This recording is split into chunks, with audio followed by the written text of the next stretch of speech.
जो विजयदशमी आए, उस दशमी के दिन जो एक शमी का पत्र भूलवश भी महादेव को समर्पित कर दे, उसकी जिंदगी में कभी संपदा की कमी ना आए। एक शमी का पत्र, एक शमी का पत्ता 14 करोड़ सोने की मुद्रा से प्रबल हो जाता है। एक शमी का पत्र, एक पत्ते में 14 करोड़ स्वर्ण मुद्रा का फल होता है। एक शमी के पत्र में आज के बच्चे जो प्रश्न करेंगे उसका उत्तर देने के लिए तुम्हें तैयार रहना पड़ेगा। उस उत्तर को तुम्हें देना पड़ेगा कि ये शमी का पत्र विजयदशमी पर क्यों लेन देन किया जाता है, शमी का पत्र क्यों शिव के मंदिर में जाता है, शमी के पत्र की मूलता क्यों होती है, इसको समझाना। एक शमी पत्र में वो फल है। और केवल यही नहीं, शमी के वृक्ष के नीचे, बेलपत्री के वृक्ष के नीचे अगर भूल से भी बच्चा, बूढ़ा, कोई व्यक्ति एक पार्थिव शिवलिंग का निर्माण कर लेता है, भूलवश भी उस पे जल समर्पित कर देता है, भूलवश भी उसके भाव से पुष्प या शमी पत्र या बेलपत्र भी चढ़ा देता है, तो वो इस संसार में कहीं ना कहीं सुख भोगता ही है, उसके जीवन में दुख नहीं। शमी पत्र की मूलता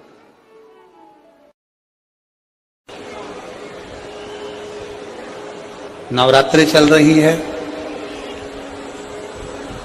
मान लो कर्जा बहुत ज्यादा मात्रा में हो गया हो,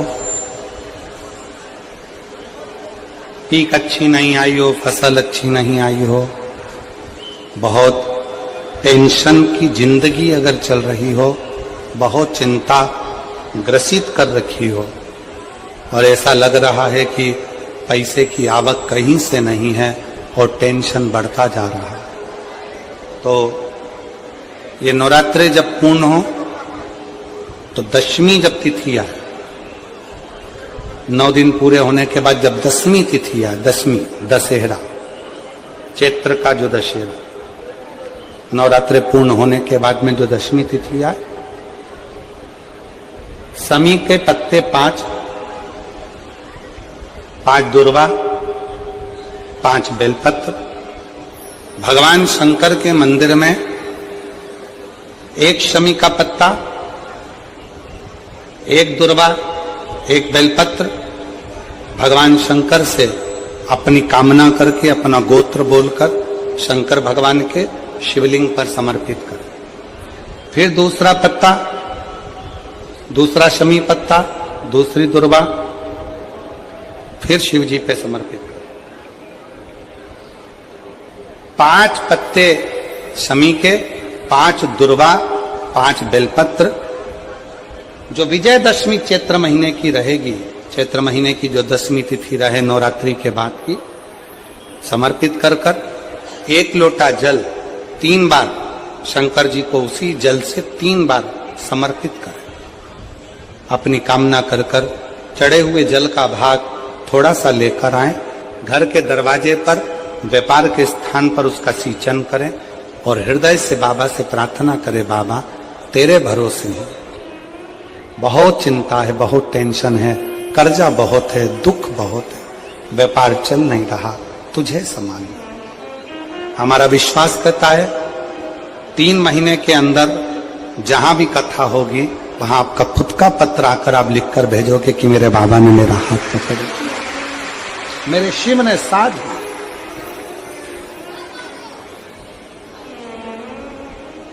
विजयदशमी पर शमी के पत्र की बड़ी महत्वता होती है।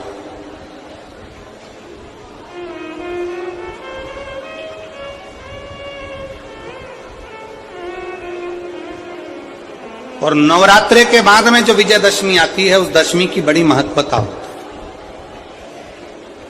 है। धन की कामना के लिए, कार्य सिद्धता के लिए, भगवान शिव की अविरल भक्ति को प्राप्त करने के लिए शमी पत्र मूल होता है। मूल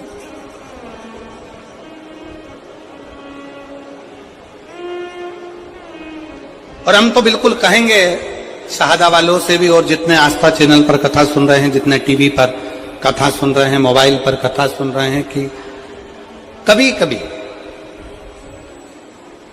दो स्थान पर दीप लगाने में पीछे मत हटो। पहला, बेलपत्री के वृक्ष के नीचे। दूसरा, कहीं मौका लग जाए तो शमी के वृक्ष के नीचे भी कभी कभी अपनी कामना के लिए बाबा से प्रार्थना कर कर कि बहुत कर्जे में लदालूम हूं, बहुत तकलीफ चल रही है, तो बेलपत्री के वृक्ष के नीचे भी दिया लगाओ और शमी के पेड़ के नीचे भी दिया लगाओ। कभी कभी बाबा से प्रार्थना, फल मिलता। रोज शंकर के मंदिर में प्रतिदिन जाने वाले को, और एक और चीज अपने स्मरण में रहे, अगर शिव के मंदिर नहीं जा सकते तो अपने घर में जो शिवलिंग है उस पर जल चढ़ाओ।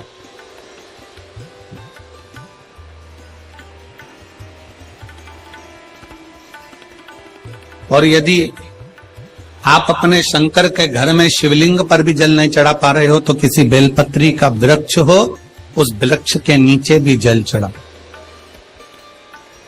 और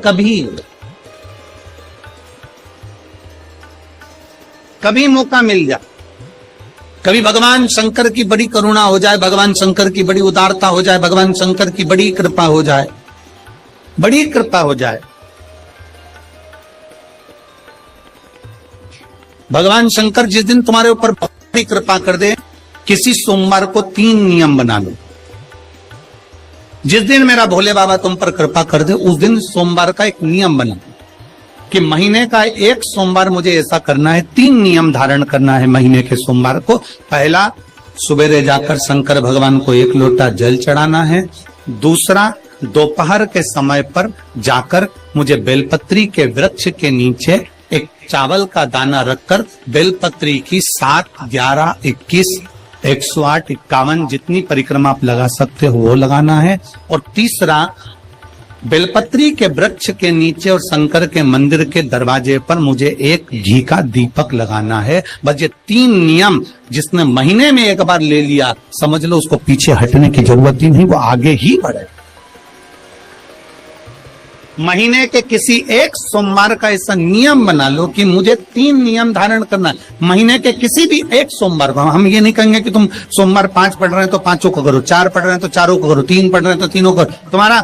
तुम तो महीने का एक सोमवार का नियम बना। और मेरी जीजियों से, मेरी बेटियों से जो विदेश में रह रही हैं, जो कहीं बाहर रह रही हैं, कहीं बड़े शहर में रह रही हैं, जो रोज मंदिर नहीं जा सकते, हर किसी महीने के एक सोमवार को भी ये नियम निर्धारण कर सकते, तो उनसे कहेंगे कि 3 महीने में एक सोमवार का नियम बना लो। 3 महीने में नहीं बना सकते तो 6 महीने में एक सोमवार का नियम बना लो। और 6 महीने में नहीं बना सकते तो 1 साल में एक सोमवार का ऐसा नियम बना लो कि मैं साल का एक सोमवार ऐसा रहूंगी कि सुबह सोमवार के दिन मंदिर में जाकर जल चढ़ाऊंगी, दोपहर में जाकर बाबा को एक अक्षत का दाना रखकर, अक्षत का मतलब है कि बाबा मेरी दिनों दिन उन्नति करना। बेलपत्री के वृक्ष के नीचे जो अक्षत रखा जाता है वो उन्नति के लिए रखा जाता है। शंकर के शिवलिंग पर जो अक्षत रखा जाता है वो रोग मुक्ति के लिए रखा जाता है। अशोक सुंदरी पर जो अक्षत रखा जाता है वो संतान प्राप्ति के लिए रखा जाता है। षडानंद कार्तिकेय की ओर जो अक्षत रखा जाता है वो हमारे बच्चों की सुख समृद्धि के लिए रखा जाता है। विनायक की ओर,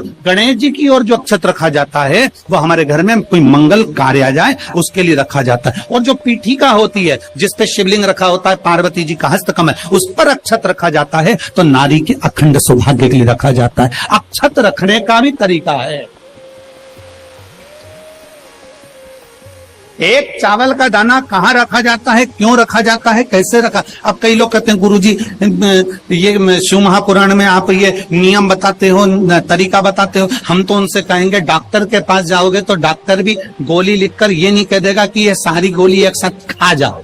डॉक्टर भी कहेगा ये गोली सुबह खाना है, ये गोली शाम को खाना है, ये गोली दोपहर में खाना, ये गोली भूखे रहकर खाना। बोलो सही है कि गलत है। ये रात्रि को खाना खाने के बाद खा लेना, ये खाना खाने के पहले, ये नाश्ते के पहले। और सुनो, ये दवाई, ये वाली पीछे वाली जो दवाई लो ना, इसको दूध से लेना, ये वाली जो दवाई लो ना, इसको पानी से लेना। और सुनो, ये डब्बी है, इसको पानी में मिलाकर फिर पीना। दवाई लेने का भी तरीका है, उसी तरह शिव महापुराण में एक एक अक्षत का भी तरीका है और एक एक बेलपत्री का भी तरीका।